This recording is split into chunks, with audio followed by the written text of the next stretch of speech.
So in the lantern class, I wanted to show you guys, I'm working on this one for a client that actually wanted to buy one. She specifically wanted elephants on hers, so that's the stamp I'm using right there. Thank you, Mandy, for letting me use that. And I've stamped the glass with Versamark ink. So this is what we would be doing in class if you came to a lantern class or had an art party. So I've stamped that, checking the image to make sure it looks good. And then I'm going to take black embossing powder. Looks like this. I'm doing this on top of a sheet of paper. So I'm going to pour this embossing powder all over the image that we just stamped in that Versamark ink, or adhesive really, like that. So a generous amount.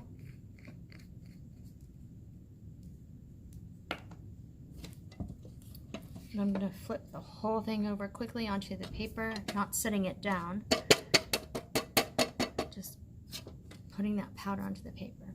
And so these pieces here, I'm going to wipe off with a brush. I've got a fan brush here that I use, but any old paintbrush will do. And I'm wiping off anything that I don't want to be embossed on the final image. Very carefully, because you don't want to interrupt the image that you do want.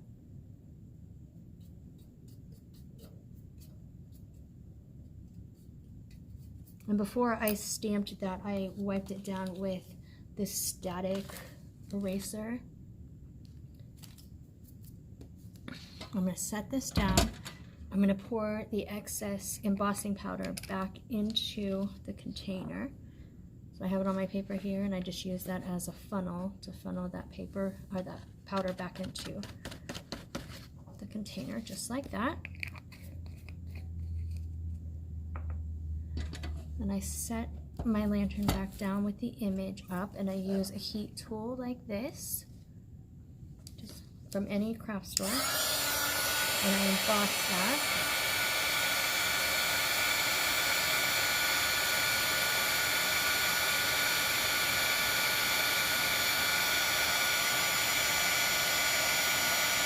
It's going to melt the embossing powder so that it adheres to the glass.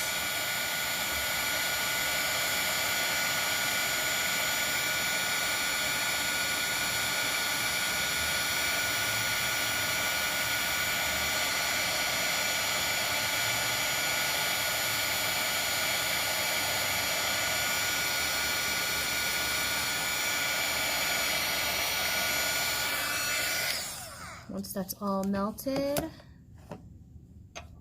glossy, that's what you'll come out with. So I've already done two. I'm going to do two more. So one on each side of the lantern, and then I'll be back with you to show what else we do to distress the lantern. Okay, next on our lantern piece, we've got our elephants on all four sides. It's super cute. Now we're going to be distressing. So what we need for that is Dixie Belle paint, patina paint.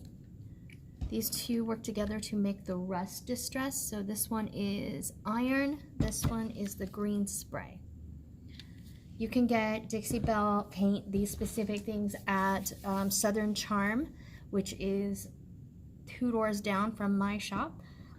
You can order online as well. Dixie Belle is sold different places. I just like to support local. So the paint, it's a two-part process. You apply the paint and then you apply the spray. This is really hard to get open. Hold on just a moment.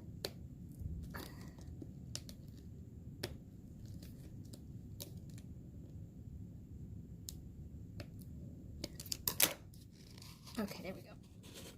So what I like to do is put the paint and the spray in separate little containers so that I'm not contaminating this. So the first thing I'm going to do is, and you also need sponges. These are just like car wash sponges. just cheap at the dollar store. And I'm gonna grab some of this paint out of here and put it in my little plastic cup. Just a little, you don't need a ton. You can always get more later. So I'm gonna close this out.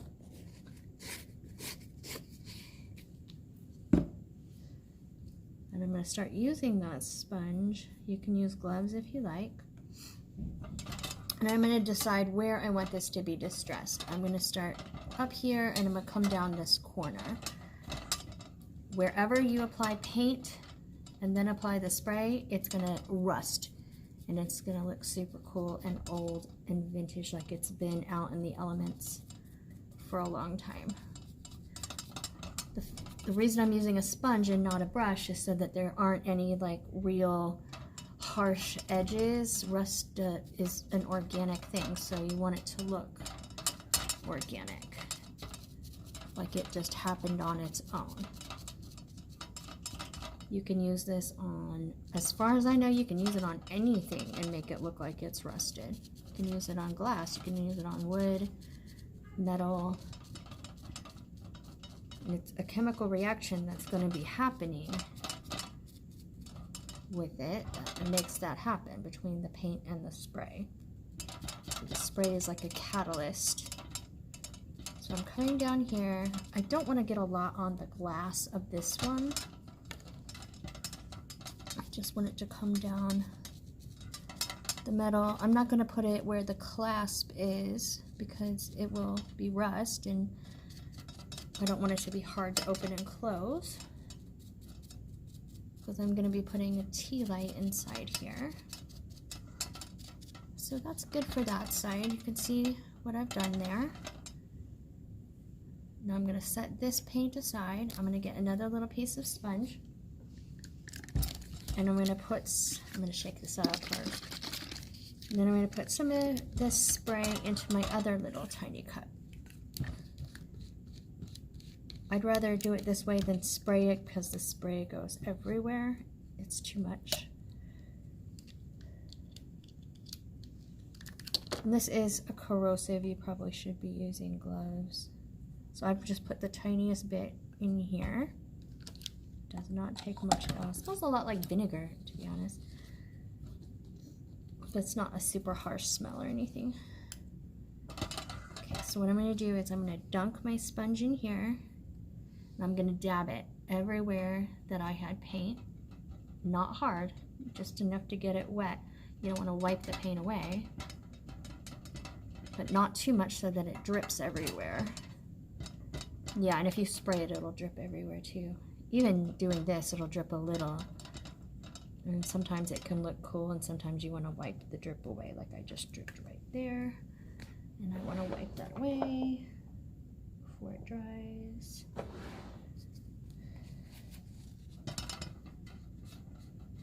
Like that. And I'm just going to keep going, dabbing the catalyst on here, and wiping away any drips that I don't want.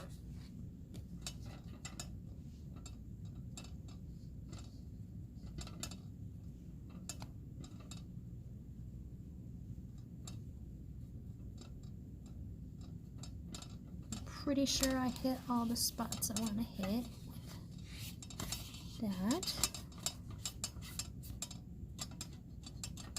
Now I'm just catching drips.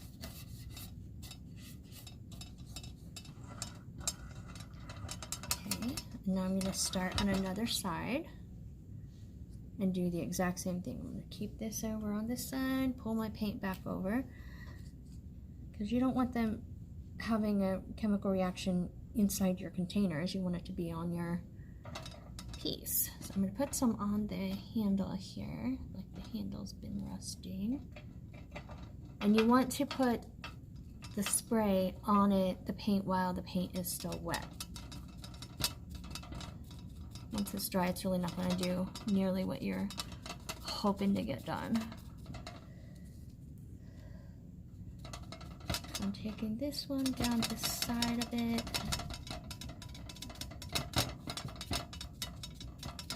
You can cover the whole lantern if you want and have the whole thing be rusty.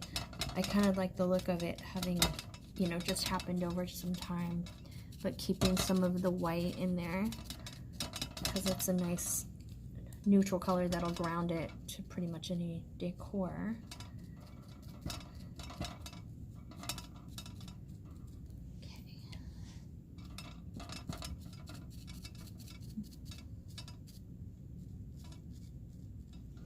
There, down our corner here. I think I'm going to take this one all the way down the piece here.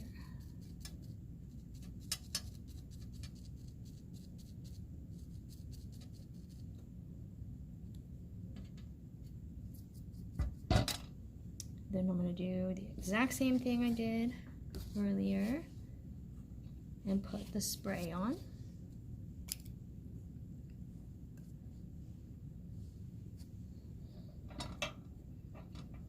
Everywhere that I have wet paint.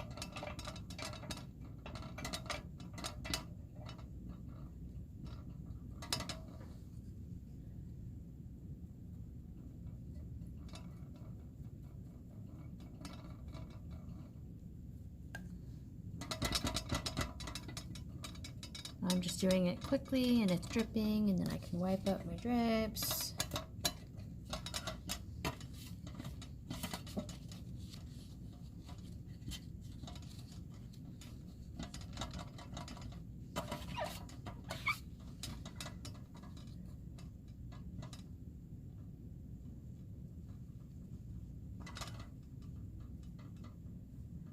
Down that side.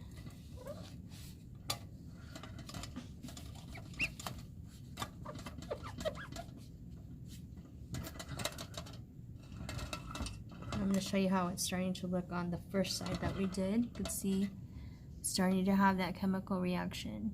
It's starting to look rustier and rustier and rustier. That's what we're going for. Do a bit more on here. I'm not going to do a ton of it. I want the attention to be more on the elephant on this, but I do like the look of the distress.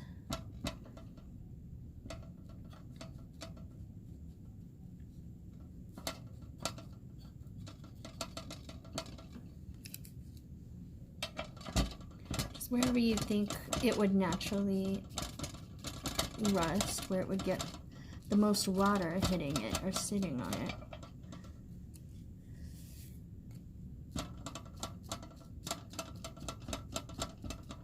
Just like that. Just like that. Yeah, I think that's how I want it. Yep. Okay, now I'm gonna do my spray on that part that I just painted.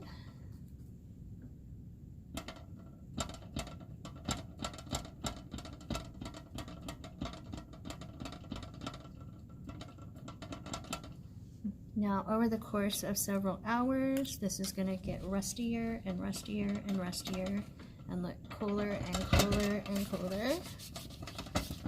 So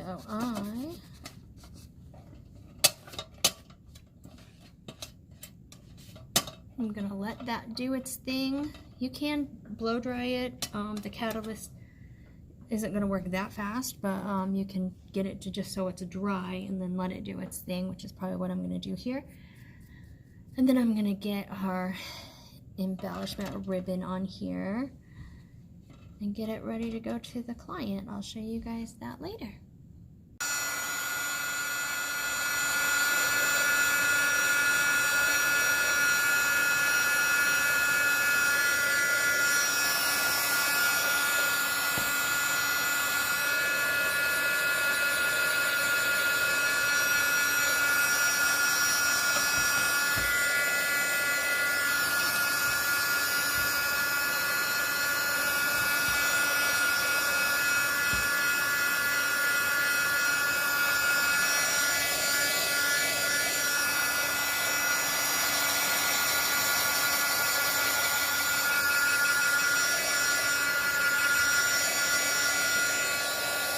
Okay, so we're back, and it's been a little bit.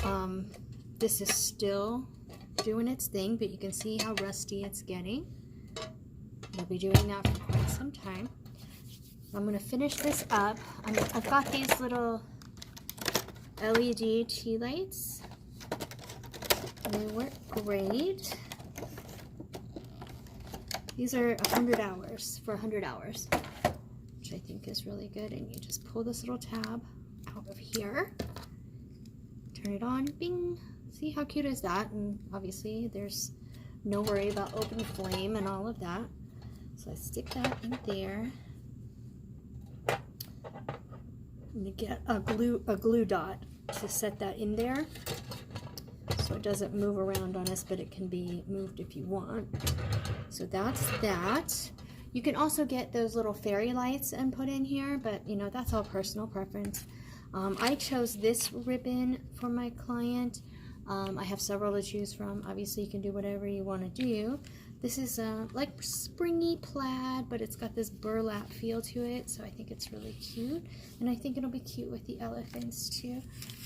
So I'm going to cut off a length of that. And it's wired, which to me is so much easier to work with. So what I'm going to do is I'm going to take that around the handle.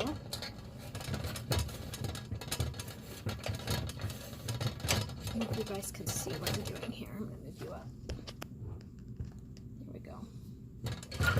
So I'm taking that wire ribbon around the handle, making a bow.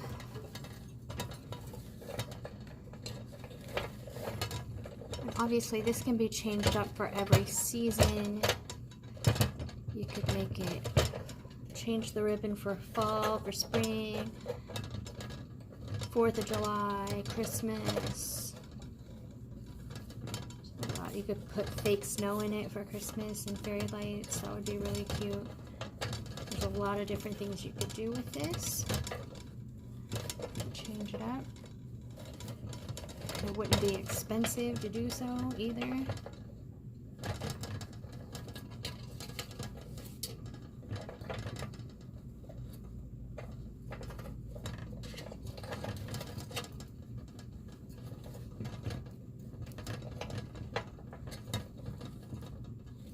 So I make a nice big puffy bow. I use that wire in the ribbon to make it do what I want it to do.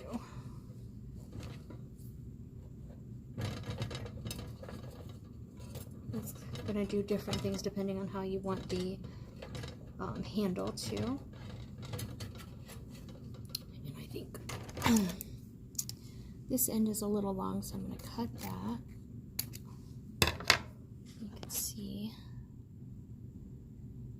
there is our elephant lantern. How cute is that? Cool, so that's one of the workshops that we do here at Gypsy Bliss, or you could do it as an art party. You just have to get in contact with me. See you later.